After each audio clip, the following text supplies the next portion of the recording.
Hello, I'm the Dark Master, and welcome back to the Kirby Right Back at Ya Retrospective. For today's video, we shall be covering the 7th episode, Kirby's Egg-Cellent Adventure, or as it's called in the Japanese original, Revenge, Dyna Blade.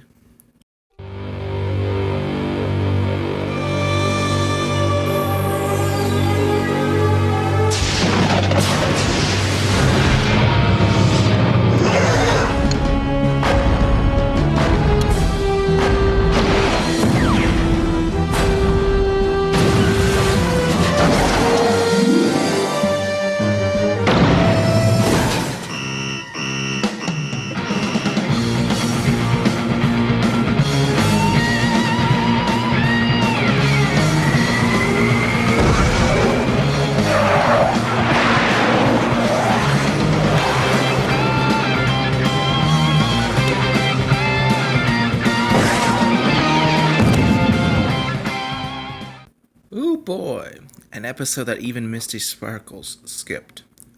If that says anything about the quality, then I'm doomed. At least the title is a pun, though. This episode introduces Dyna Blade, and I shall handle her the same as I did Wispy Woods. Though unlike him, it's not so much her character I'll talk about. Anyway, let's start the plot of this ability-less episode. The episode opens to King Dedede running up a cliff to get a good view for his bird watching. I can see for miles up here! Then we see Escargoon struggling to keep up with the king. He is, of course, just a slow snail. In the English dub, Escargoon says that bird watching would impact his king's image, while in the Japanese original, he points out Dedede's contradiction of wanting to destroy nature but loving bird watching. Then Dedede points to the birds, and Escargoon's face here is hilarious. I mean, just look at it. Why, look at all the variety. There's shorebirds, flybirds, bluebirds, two birds, razor-birds, and lazy-birds. While the Japanese original here refers to them by their proper names, such as a copper peasant, though this one is not seen on screen, a shrike, a thrush, a toucan, a pair of salmon-crested cockatoos, a scarlet macaw, and an owl. The English dub, just to me, is far more faithful to Dedede's simple-minded character. He doesn't exactly seem to be the type to regularly read a bird guide. Yes, I do that, don't judge me. And instead just refers to them by their attributes / nature. Then, as the pair are birdwatching, Escargoon notices something spook the birds, as there is a large stampede of birds flying away. Dedede and Escargoon are nervous about the flock of birds, as to what happens to be spooking them. Suddenly, what appears to be huge storms come rolling in, and blows heavy winds that sweep trees, fences, sheep, and heck, even Kirby's entire house away. Dedede then explains that they had seen the ancient bird Dyna Blade. Exactly how they know without getting a good look at the beast confounds me. In the Japanese original, Escargoon asks, "Is that a bird?" In the English dub, however, it is cut in favor for the opening credits. After the intro, we see a group of generic town cappies, Tiff and the family, observing all the destruction caused by the bird. Tiff and her friends all wonder what could have been behind all this destruction. The conversation is cut short when Tuff points to Kirby's forcefully moved house. In the Japanese version, we also see Honey crying, though this isn't as evident in the English version. In the Japanese original, Tuff says it must have been a demon beast summoned by the King Dedede, and Tiff asks her father about his findings. Whereas in the English dub, the siblings' brief exchange was removed, and we just cut to Kirby's house and Tiff asking her father. Her father in the English dub says it wasn't radioactive, and Chief Bookham says it might have been a tornado, while Lolo and Lalala really make the most worthless statements I've ever seen. Tornado? That's gotta be what it was! Unless it was something else! Yes, of course, it has to be a tornado or something else. Thanks for really narrowing what it could be down a lot. Thank you, really. After that, Tiff goes to get evidence and Tuff goes off to find Kirby. In Japanese original, he just says that this was no ordinary problem, which is a bit more awkward, honestly. Tuff goes to Kirby's house and sees Professor Curio looking around. Before getting an answer to what Professor Curio is doing, Tiff exclaims she found something. That is interesting. Hey! Yeah, a huge feather. Look at that thing, it's ginormous. In the Japanese original, Tuff wonders if it's a knife dropped by a monster. Though, I gotta ask, what kind of knives does he use? This looks more like a broadsword. And is oddly repulsed by it. In the English dub, it's implied that there was a lot of static electricity and that he was stung by it. Which honestly does make more sense than him just being repelled by it for no reason, as in the Japanese dub. Professor Curio then runs over extremely excited and explains that this is a Dyna Blade feather. He pulls out an ancient manuscript that he happens to conveniently have, and inside it is a brief part of Cappy history. In this manuscript, we are shown pictures of ancient Cappies seeing Dyna Blade. According to him, Dyna Blade is an ancient bird. This ancient bird apparently appears once a century to lay an egg. Apparently, then it would disappear for a century, kinda reminiscent of the Phoenix myth. The last time it appeared was in the pioneer times. Cappy history is rich and unfortunately very much unexplored in this series. Apparently Cappy Town was founded by a caravan of immigrants. He ends by saying the time of Dyna Blade has come again. Then we see a trio of farmers running towards the group, telling that their farms were destroyed and that their crops are ruined. In the Japanese original, Honey asks Awful who did this before a generic Cappy accuses Kirby. In the English dub, this specific line is cut and we just get a generic Cappy accusing Kirby. Tuff tries to deny this and asks where is their proof, to which the Cappy asks who else could have eaten this much. Tiff backs up her brother by stating the fact that there is still no proof despite it being lightly suspect. However, I have to ask, isn't it also reasonable that Dyna Blade could have eaten the stuff? I mean, that is a plot point in the video game. Sadly, then Kirby arrived to disprove this. However, as he begins to eat a watermelon, using a type of reused animation from the first episode, though this time it's in 2D. The crowd, then angry despite Tiff's protests, give chase to Kirby all the way to the coast. In the Japanese original, they demand their watermelons back, which I'm kind of a bit late for that. They're gone, lost to the void that is Kirby's stomach. Once at the coast, Kirby's stomach growls. The sound effect differs in both versions for odd reasons I have no idea of. I will say that the Japanese one is better. It sounds more like a belly growl. Here's the two sound effects compared, by the way.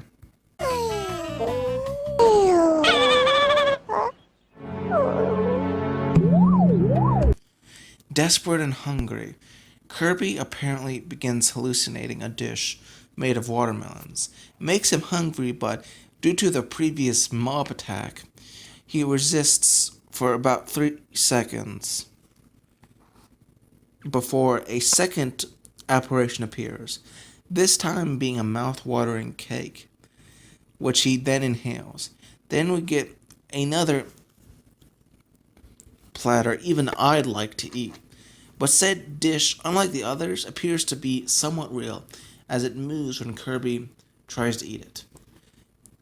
Kirby then gives chase. Eventually, he ends up in the trunk of DDD's tank, where it's revealed that the second apparition was in fact a trick by DDD. In the Japanese original, Ashton can comment that this is what happens when one cannot control their appetite. In the English dub, he just requests that the decoy be ditched because he's watching his weight. I like the dub version because in the original, DDD just throws away the food for like no reason. And I know DDD is no, specific type of giving person, but I don't know, I don't think he'd throw away the meal unless told so. They then drive off to set their plan into motion, but not before catching the attention of the garbage bird, Takori. And Rick appears for a brief moment to say crikey, like all Australians just do randomly. In the Japanese version, he just makes a noise out of confusion. The king then drives up to the mountain where Dyna Blade's nest is and makes a proclamation. Now we gonna satisfy your appetite. Dude, have you seen Kirby's appetite? That's a fool's errand if there ever was one. The king and Escargoon then show Kirby to the massive egg that Dyna Blade produced. After a huge, steep climb that tires out only the king, they see the massive egg itself. DDD and Escargoon encourage Kirby to eat the egg, even offering matches for him to cook the egg. Despite initial restraint, he inevitably falls into it. Have an egg-cellent meal. That pun alone should have killed Kirby's appetite. Then we are treated to this dream sequence.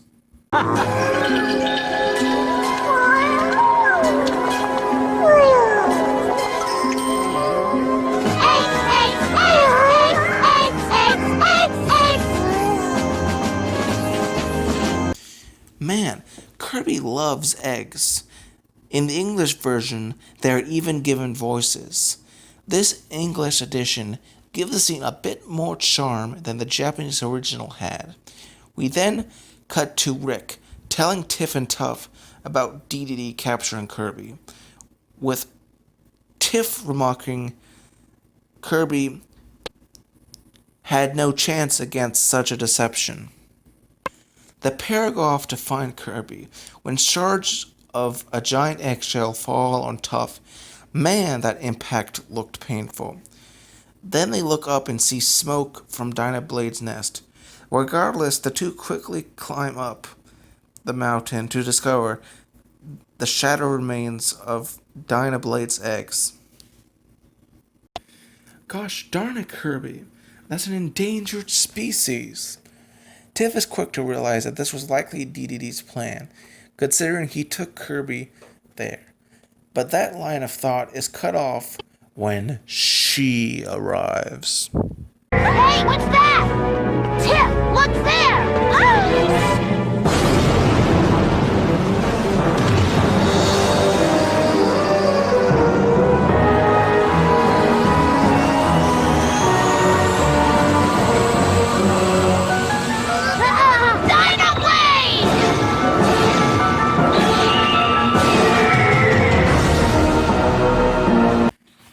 Yeah, this Dyna Blade voiced by a generic kaiju sound. Specifically, I believe Rodon is just... Okay, let me be real with you. Her CGI is very dated. While I defended DDD and Kirby CGI, those two at least tried to make them blend in with the 2D backgrounds. Here, though, not at all. It looks like she's in front of the background she's supposed to be standing on. And it's just like, wow, this is just terrible. And I just can't defend it in that way. I mean, if anything positive I can say is that the model is extremely accurate to the game sprites. Unfortunately, this also limits the movement a little bit, and it also makes the fact that she has limited movement more obvious. Sometimes it just looks like she's being dragged by a pair of wires forward. Sorry for the short rant, but let's be honest, she's not really much of a character, more like an entity. Anyway, let's continue with the plot. Tiff and her brother hide behind the rocks near the nest as they see a confused Dyna Blade land near her nest. And man, as I said before, it really looks like she's not even there. Realizing her egg is gone, she flies off and, gosh, those plastic wings are so shiny. Man, the shading here is terrible. I mean, shading really can help or hurt CGI, and they just didn't do CGI right here. It needed better shading. Then we cut to DDD creating a type of earthwork with a hose, sort of like that stone giant in Scotland, or the Nazca lines, though the lines are so thin, I'm surprised they can even be seen by Dyna Blade.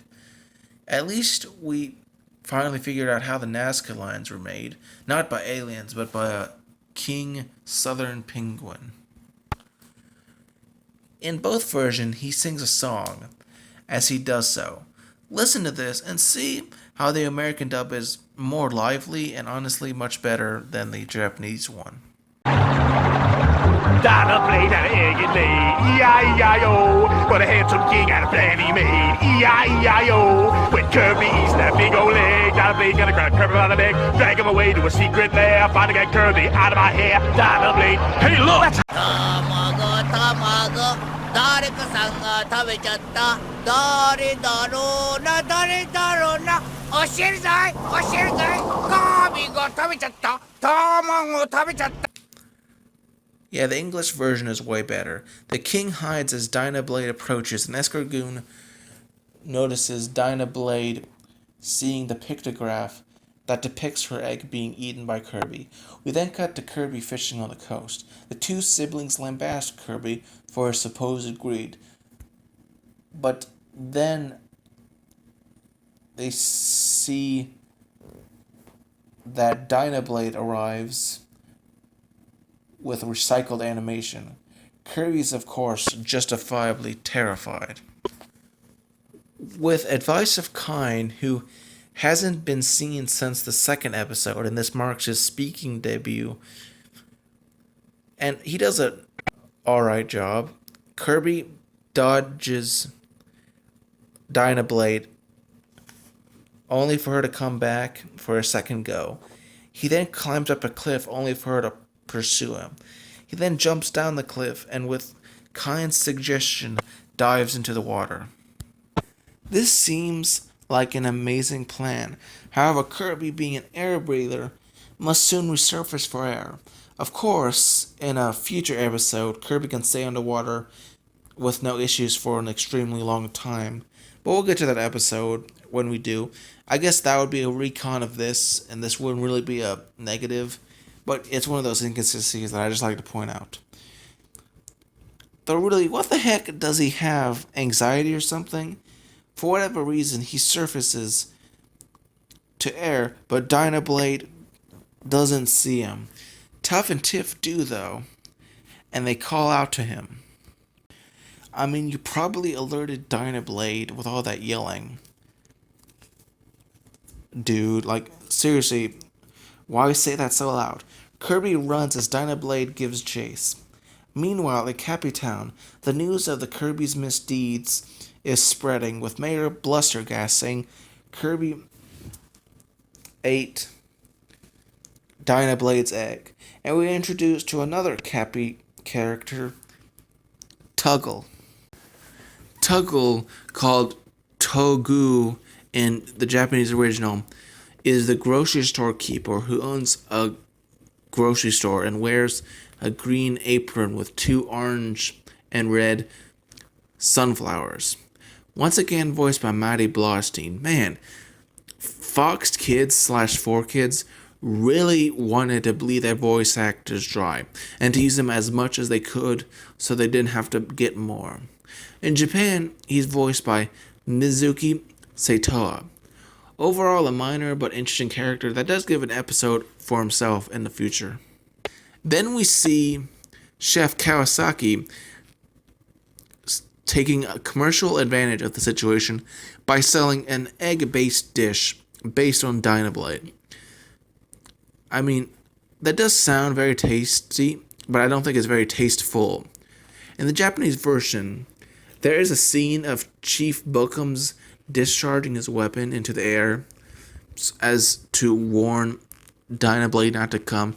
Here's that scene for the curious. This scene was likely cut due to the perception that it depicted gun violence inappropriate for a kids show. As a libertarian and an artist, I find such censorship immoral as it limits creative freedom. And I don't know, man, I don't think it gives kids enough credit. I really think they're more intelligent than the average Cappy. Kirby continues to be chased by Dyna Blade as Dee Dee and S. Dragoon watch, though the pair are almost blown away. Kirby runs into Cappy Town with Dyna Blade giving chase, leading to the ruination of large sections of the town, blowing away all caught in its wind. There are a few scenes in the Japanese original that are cut from the English dub. These include a scene of Bookums open firing upon Dyna Blade, only to be blown away like that dude from the Chappelle Show.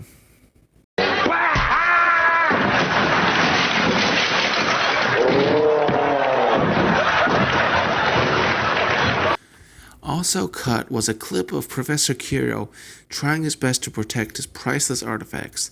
He actually succeeds though, not exactly sure why it was cut, maybe for time. It's a real shame because it actually does give Curio a bit more depth in the episode as well as more of a presence.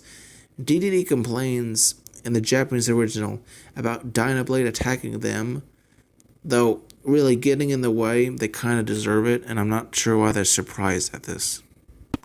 In the English dub, he's more annoyed than surprised, and I really think it's more reasonable. We then cut to Tiff, Tuff, and Koo arriving in the village to witness the utter desolation of Dyna Blade. Professor Kirill tells us what we already know, and Tiff asks Koo if he can reason with Dyna Blade, to which the bird answers, Doubt it. You're forgetting that egg contained Dyna Blade's chick. How can we expect it to forgive us for its love? Your friend I mean, he's got a good point. Who would forgive someone for eating their child, even if it was an accident/trick planned by a third party? Professor Kira also reasonably blames Kirby. Tiff, desperate, asks Mennonite if there's anything they can do, to which he only answers, Kirby must take responsibility for his actions. Which is rather cold-hearted, but luckily this is changed from the Japanese to the English version. 自分の責任は自分で取らせるしかあるまい。もう冷たいんだから。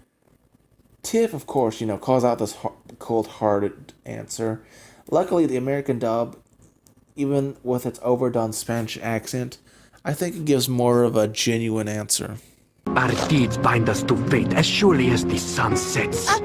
Could you say that in English? Hey! Oh heck, the show is becoming self-aware.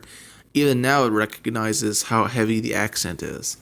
Tuff sees the fleeing Kirby running their way, and with his advice, Kirby ducks to go through a shorter passage. Not that it really helps matters, as after a short pause, Dyna Blade just blows the obstacle away, alongside Tiff, Tuff, Curio, and Kirby. After a brief recovery, the two notice Dyna Blade is holding Kirby and her sharp bill. She dives up and down trying to eat Kirby. Tiff calls for the Warp Star, to which Kaboo releases. Dyna Blade then throws Kirby from her bill and grabs him in her sharp as steel talons. She squeezes him, but he escapes and jumps on her wing, which causes her to try to knock him off. Exactly how she stays airborne while doing so is an enigma. Eventually, she does toss him, only for the Warp Star to catch him, to which Meta Knight nods in approval. The crowd on the ground cheer Kirby on as he goes to confront the bird.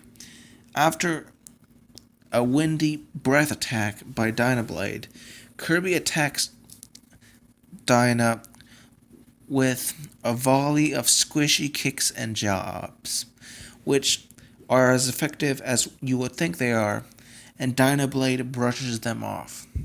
Using a different strategy, Kirby uses his smaller and much more agile Warp Star to circle Dyna Blade in various flies, and for a moment confuses Dyna Blade to the point of sending her plummeting to the ground. Unfortunately, she recovers and attacks. By Tiff's command, Kirby tries to inhale her. As always, this is amazing music, just listen. Kirby, suck it up!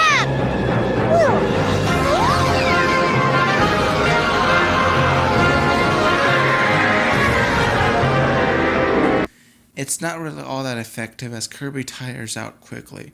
Personally, I think it would have been cool if he got Wing, which actually does appear in a later episode, but man, what a missed opportunity. It could have even made the whole message stronger, as Kirby could have still lost even with the new ability.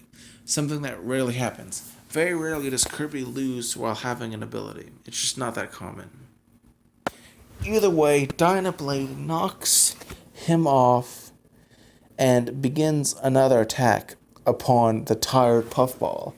After a commercial break, Dyna Blade once again unleashes her breath attack, which is way more powerful than in the games. Yes, they are in the games. As it not only blows Kirby, but also Dee Dee and Escroon while they're in their tank, and Tiff plus her friends. I mean, seriously, look at this.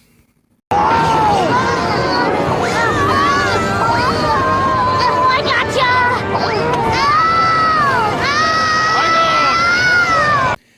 And yeah, this is one of the scenes where I can understand why people are annoyed by Tiff and Tuff's voice.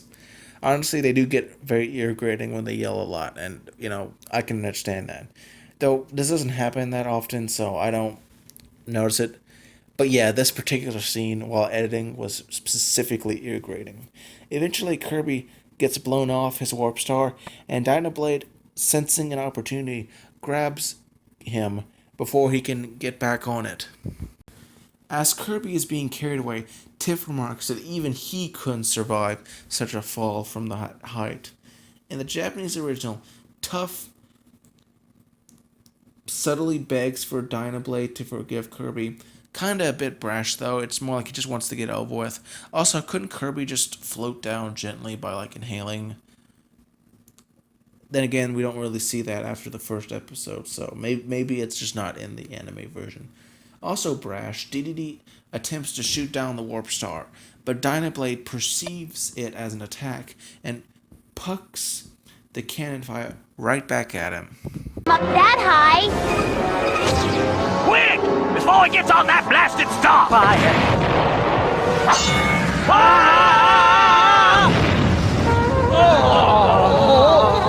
This actually gives the Warp Star an opportunity to catch up and hit Dyna Blade right in the chest, which, if you don't know, birds have really powerful chests, so it would have hurt.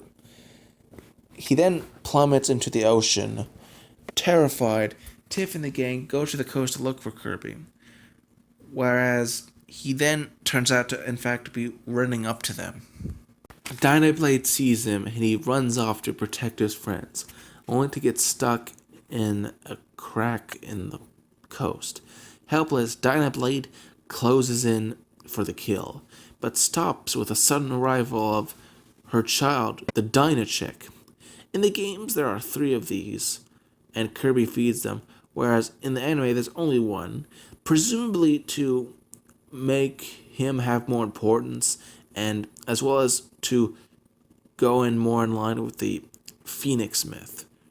I do think that change is good, as it does justify her sheer anger at Kirby eating it. It turns out that, in fact, Kirby was merely taking care of the chick the entire time and had not eaten him, and had done such kind acts as giving him bananas. And the entire town sees his kindness. And the chick and the mother reunite in a truly heartfelt reunion that it's just so heartfelt. Like, you can see both of them cry. Dyna Blade even forgives Kirby, though she does scare him, which, I mean, I wouldn't be surprised if he's scared. She spent the whole time chasing him. Tiff wonders how the chick knows Kirby. Kind then leaps out of the water to say Kirby hatched it before turning back to the water to breathe. Takori returns at the very end like a sour note and explains that he last saw Kirby trying to eat the egg, and theorizes it must have sped up the hatching process when he put the fire under it. Whereas in the Japanese original, he just says that he saw it happen, which is a lot more simple than like him hypothesizing in it in like the English version. And wow, they actually made the Takori somewhat important. Good thing the dub ruined that. I mean, truly, this is a terrible bird, and I hate the character. Takori, in both versions, causes everyone to suddenly get angry at Kirby, and Tiff wonders whether Kirby should be eaten to get enough sympathy to stop eating everything in sight. Which, I mean, I know it's meant as a joke, but like, man, you just psychologically messed with that baby. I mean, that's just messed up. Like, what? Imagine psychologically torturing a baby. Of course, I mean, it also means he didn't even eat the egg. I mean, you traumatized him, man. And listen, I know people use like this specific scene to justify why they don't like Tiff, but really, this is just a one-off scene that's really oddly out of character, and she's not normally that bad, so don't use this as an excuse just to hate her. She's not a Mary Sue. The episode ends with Kirby being told Tiff was just joking, and in the Japanese original, she suggests that they go clean up the destroyed houses. In both versions, the episode ends on a still of Kirby with Dyna Blade and the gang. I want to say for the record that I never include this in the previous parts of the retrospective because they already had interesting enough and long enough plots that it really wasn't needed, and I just couldn't really fit them in. However, this episode is neither particularly long or interesting, so I'll just cover it now. Each of the original Japanese episode ends with a promo for the next one. In this case, it would be for the next episode, Curio's Ancient Poo Poo Poo Civilization, or as it's called in America, Curio's Curious Discovery. But that's for next time, so, we'll tackle it then. 考古学者として恥ずかしい行いよ次は諸君わしとカービィの活躍を必ず見なくてはいかんよ So what are my overall opinions and thoughts on this episode? Well, I'll be blunt. I think that this is the weakest one we've reviewed so far. Honestly, much like the last one, it doesn't have a copy ability, and honestly, it just could have actually used one, because you see, the first one I thought fit not having an ability, as the sort of plot really didn't benefit with an ability. However, in this case, I can't really justify there not being an ability. And yes, I know Kirby didn't originally have copy abilities, but I don't know. I just think there could have been an appearance of Wing Kirby, even if only for a brief time. Also, much like that episode, Unreality TV, which you can watch by going to the playlist, there's also a really big theme that's repeated over and over again, but it's not an external theme. It's not a theme directed at the audience. It's more directed at Kirby, and Kirby soon forgets this lesson, as we'll see. As such, this internal theme is a lot less impactful than an external theme, one that's meant to go beyond the episode. And as such, unlike last time, I can't really defend it as much. It just seems overdone and, frankly, not well executed. We do get an introduction to both the shopkeeper and Dyna Blade. However, honestly, one's just a minor character that won't really be important until a two-parter. And the other one, while it's a cool character, design-wise, the CGI is just dated. Like, it's 2001 CGI. And while you could say the same thing with DD and Kirby, at least in those cases I could defend them, as there seemed to be more effort put into them. In this case, however, I'm afraid to say there was nowhere near the same level of effort. Indeed, I can assure you that the next episode is going to be a lot better. But that's next time. I'm the Dark Master, and join me on our next voyage into the Kirby Right Back at You retrospective. Have a blessed day, everybody.